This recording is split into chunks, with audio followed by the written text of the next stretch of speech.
What's up, guys? So today I'm super excited to announce I'm starting my new vlog series called Road to 100.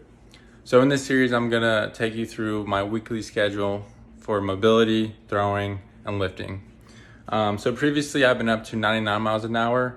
However, unfortunately this year I actually tore my meniscus. So I was out most of the year. I threw around 8 innings or so. And right now I'm just recovering, trying to get my strength back up. I'm throwing, I started throwing around 2 months ago or so, but it's still pretty low intent. So I'm gonna take you through what I'm doing to help get my velo up, to get my strength up, and just get more mobile in general. Let's get into it. So before I lift and throw, I normally do a full corrective mobility routine that I do, and I'm gonna show you what that is today.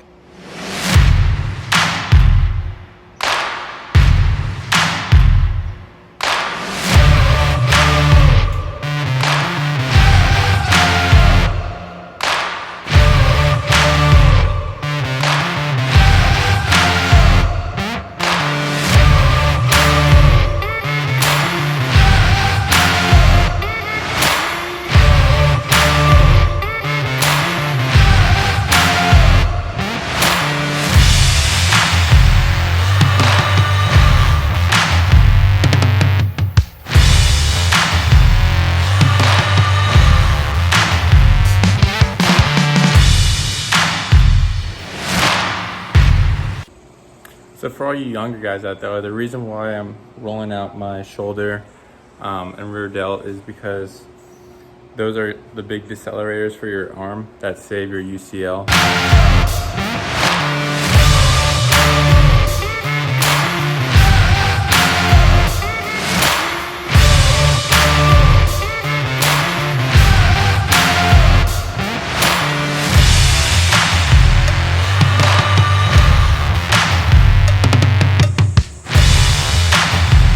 All right, now that we're warm and loose and got a good sweat going, we can get into throwing.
As you can see, I only throw into a net because most of my friends that I play with or have played with are in summer ball right now.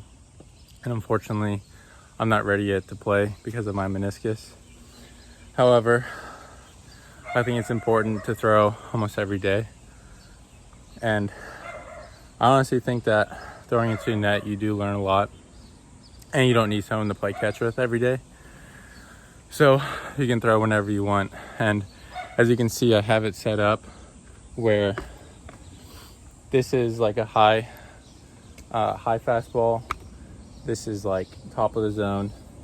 And then this is like knees.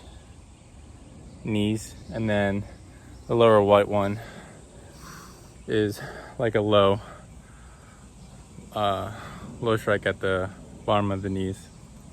And knowing where you can throw and having a target to throw to is very important for me. I think a lot of people just mindlessly throw and they don't really work on their command too often. And having the cones there give you a good target to aim for and visualize what you want your pitch to do. After I work my way back to around 120 feet, I like to throw about 30 flat ground into the net just to feel or get a feel of my pitches. I know flat ground doesn't really translate 100% to the mound. However, I think throwing flat ground is better than doing nothing. So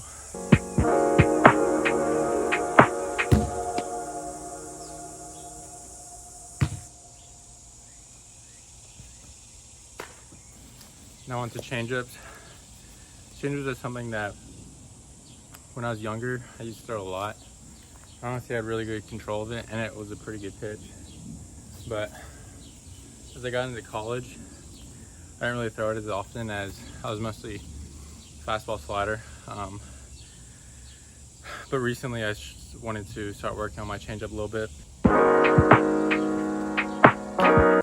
Not like that.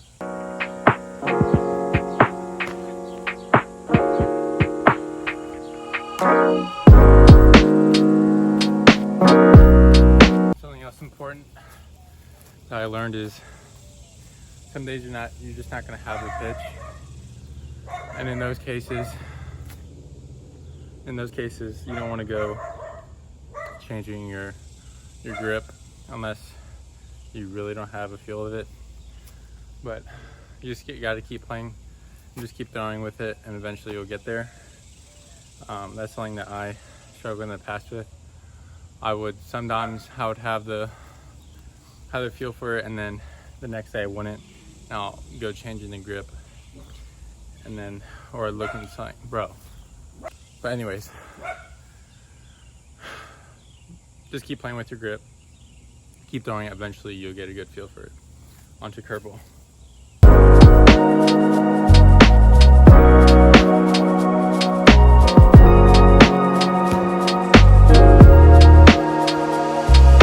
So that's my throwing for the day. I try to do flat ground at least 5 or 6 times a week just to get a feel for my pitches. And it doesn't always have to be full intent. But I think it's important to constantly throw your breaking balls, your changeups, your fastball, just to get a feel of it. That's what baseball and pitching is, all about feel.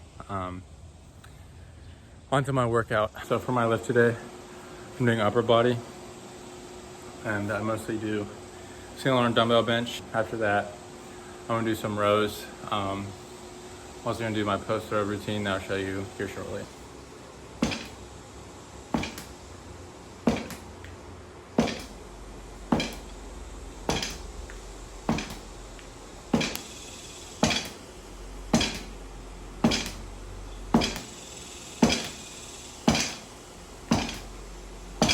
Almost every day I like to do dead hangs.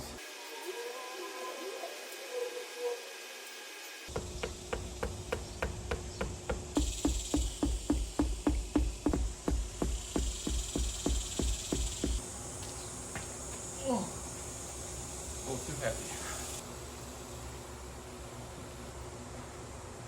Then you're gonna switch arms.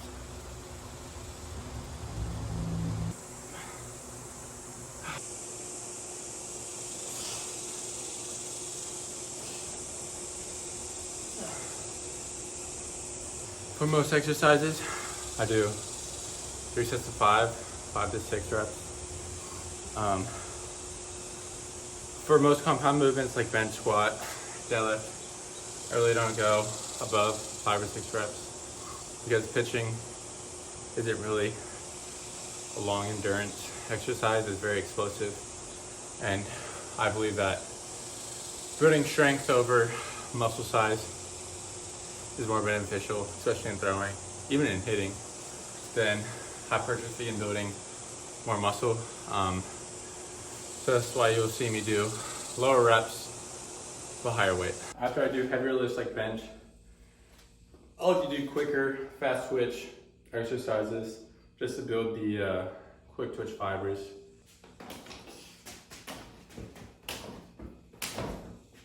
Just on a side note, most of the exercises and mobility you see me doing, I learned from either Triathletics, Driveline, Dr. Heenan's 9 mile per hour formula, or just people like strength coaches, friends, and other players that taught me exercises that I think are beneficial to pitching.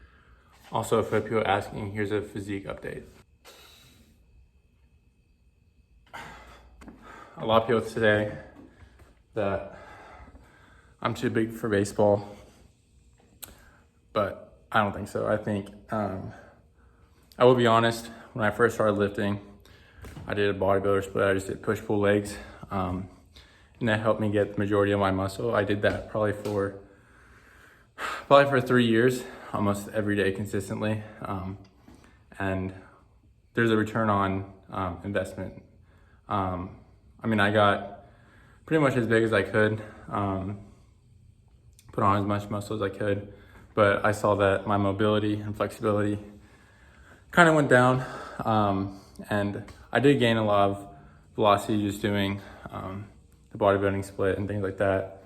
But I noticed that I kind of peaked, and I wasn't really gaining as much velo as I did when I first started lifting, and that's pretty standard.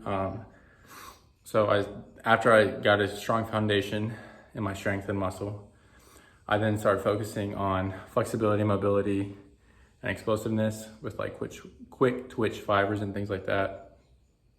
But I think for the majority of players, especially younger guys, the most important thing is putting on as much mass and strength as possible.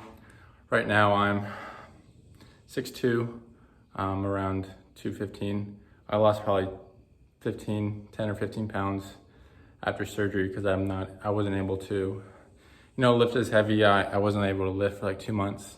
And I didn't really have as big as an appetite as I would if I was exercising more. So I'm pretty lean at the moment, but I'm working on getting my strength up.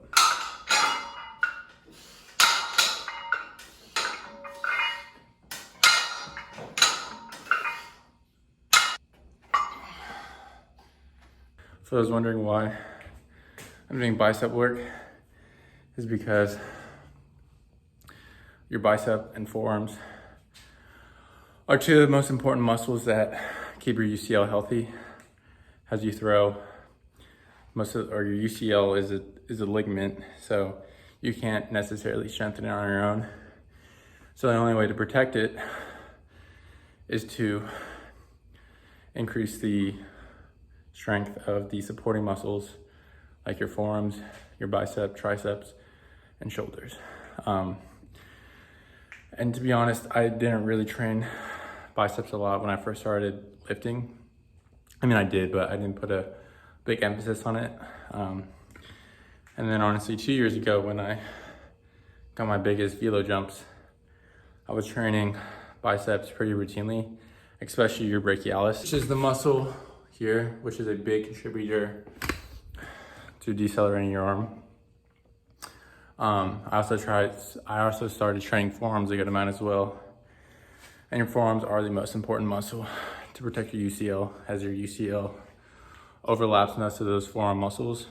And the stronger those forearm muscles are, the more force and strain it takes off of your UCL.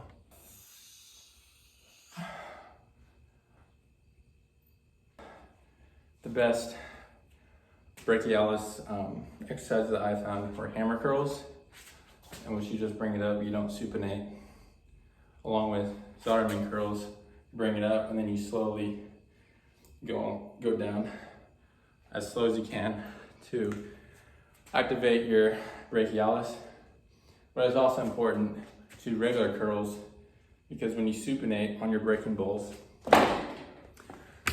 the more supinated you are, the less your forearm muscles are involved in your throwing motion, which puts more stress on your UCL. That's why most breaking balls put more stress on your arm rather than fastballs, because when you throw a curveball or slider, you're more supinated than a fastball. So training your brachialis along with just your bicep in general will help protect your UCL. After almost every day of lifting, I like to do some type of forearm work, whether that's farmer's walks, plate holds, or I'm doing today, which is resistant band.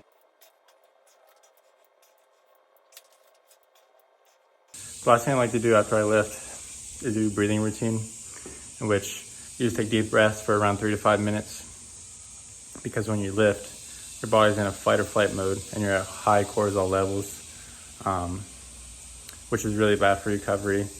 And once you do the breathing exercises and you slow your heart rate down, you transition into a calmer state in which your body can start recovery a lot faster than if you didn't do breathing exercises.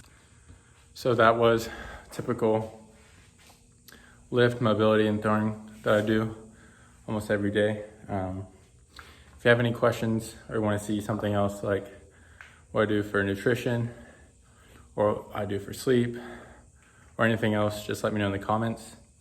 I'll be happy to do another video on that. On my next vlog, I'll explain in more detail what I do, and I'll be sure to show you the other lifts I do on leg day and things like that. Thank you for watching.